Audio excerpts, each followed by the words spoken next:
Hey, this is PJ. This is PJ Pereira, and this is how you're gonna make your career. PJ Pereira, and this is how you're gonna make your career last longer. Your career.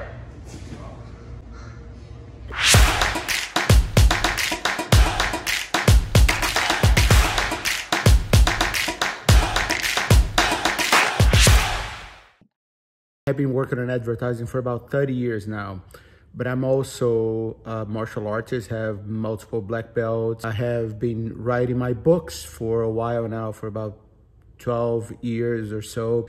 I lived in 4 cities in 2 countries. I'm a father, a husband, and sometimes people ask me, so how can you do all that?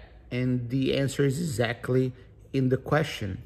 I have been able to do all that because I do all that. And that's what I want to talk about today. Not only because it may help you understand how you can unite different things, but also why you need to keep a wide range of passions in your life, because that will ultimately stretch your career much longer, and it allow you to be successful and avoid burnout in the long term. So when people hear about all those different things that I do, they usually ask me 2 things. One is why, and the second question is how. Let me talk about those 2 things because they matter.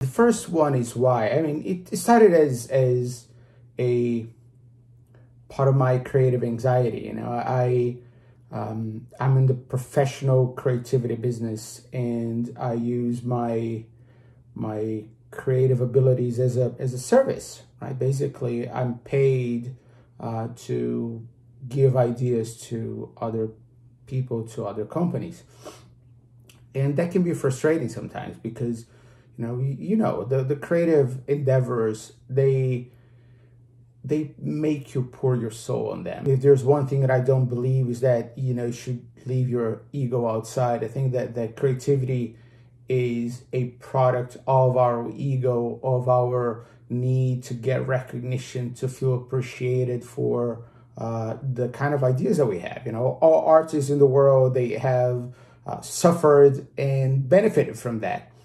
And I don't think that is different from a professional creative in the advertising or the design world or anything related to that. But I always had my anxieties, my need to express myself creatively. And when you're doing that as a service, sometimes you can't. And that's fine. They are the ones hiring the service. You need to work for them, not for yourself.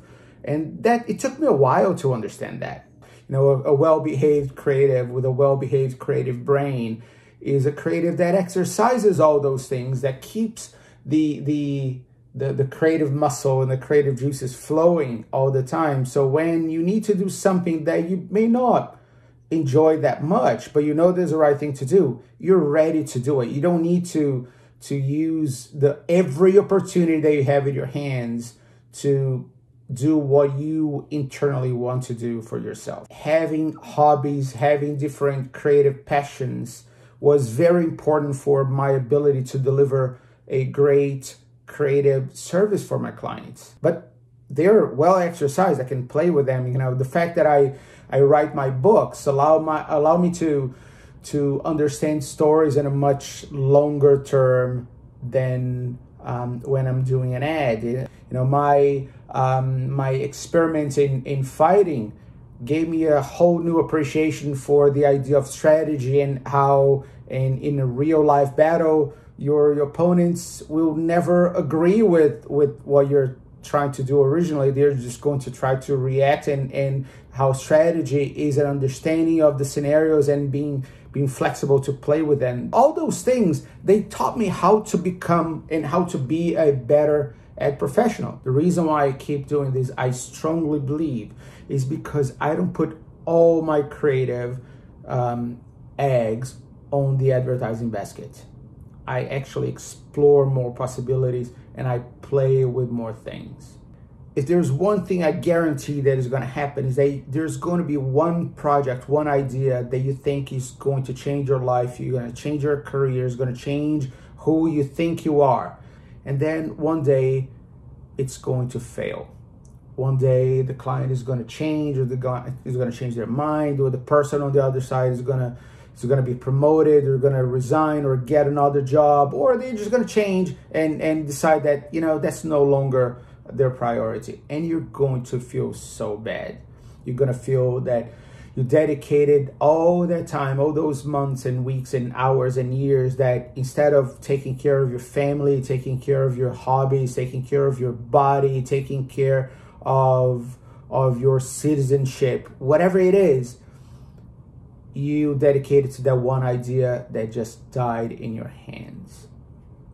And then you're going to not only resent the work for not coming to life, but you're also going to resent the time that you put on it and got nothing out of it. We all talk about burnout a lot. It's one of the hot expressions of the moment. But burnout, I don't believe that burnout is the result of excessive work. Burnout is, for me, the result of resentment of your job. Is when you realize that you have put all that energy to something and it failed, and then when it failed, you look around and you feel like, I did nothing else. I dedicated, put all my time on it, and I got nothing to show. And in the meantime, I didn't care. I didn't take care of anything else. I didn't give my kids enough attention. I didn't give my wife or my husband enough attention. I didn't dedicate time enough to take care of my body. Now I'm sick. I'm not a good parent. I'm not a good husband, and everything falls apart. That is when burnout happens. Burnout is that resentment of the work, and because you put time on it and you got nothing out of it, and then you got nothing out of anything else. So at that point, I realized that if you want to do it right, if you want to stretch your career and you want to avoid that burnout, you can't let go of your passions. You can't let go of the other dimensions of your life that make you so special, that makes you so interesting as well, and keeps your creative brain, your creative muscles exercised. So I decided to officially write and dedicate time to my writing, dedicate time for my martial arts training, all the things that I love to do. And I never looked back.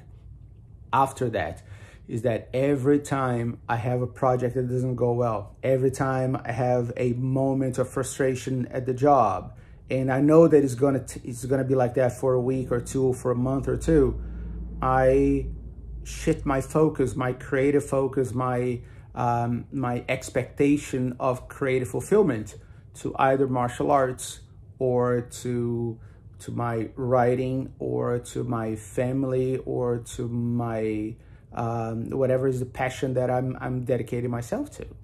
It's a very simple formula, and it works, and that allowed me to stay on it, stay on top of it, stay motivated for such a long time, and stay on top of my game for as long as I have been.